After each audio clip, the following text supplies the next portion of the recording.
O meu amigo João Batista me perguntou de onde vem a expressão pupurri. Dog, dog, dog, dog, dog.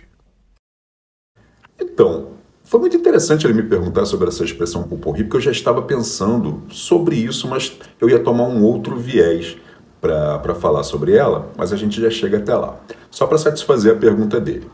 Pupurri vem do francês. E aí nós temos que pensar numa coisa. Essa grafia que nós utilizamos aqui no Brasil, P-O-U-T, ela está errada. Isso não existe no francês, nem faz sentido. Porque a expressão de verdade que eles utilizam lá é só P-O-T. É o pu escrito dessa maneira.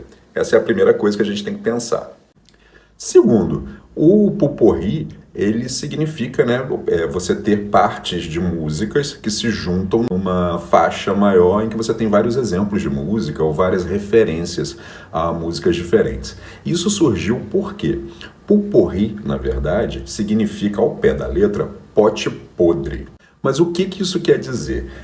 Antigamente, quando se estavam fazendo, tem um tipo de carne que se chama ragu, um tipo de comida feita com carne, eles utilizavam várias partes de carnes diferentes para fazer, né? Por isso vários pedaços, e o ragu ele demora a ser feito, ele fica em cozimento de muito tempo. E aí eles começaram a chamar de pupurri, brincando com a ideia de que demora tanto para fazer que estraga, fica podre. Depois ele acabou se expandindo para a questão da música, porque o pupurri, além de dar o nome, né, à comida, ele virou um sinônimo de mistureba. Quando você faz muita mistura, porque tinham várias carnes ali também, então ele já deu um passo nessa direção. Quando as pessoas começaram a utilizar pedaços de música para criar uma faixa maior, dando exemplos daquilo ali ou fazendo uma referência, para eles foi muito lógico, né, de chamar de pupurri e fazer essa ligação que as línguas, né, costumam fazer para sobreviver e para crescer.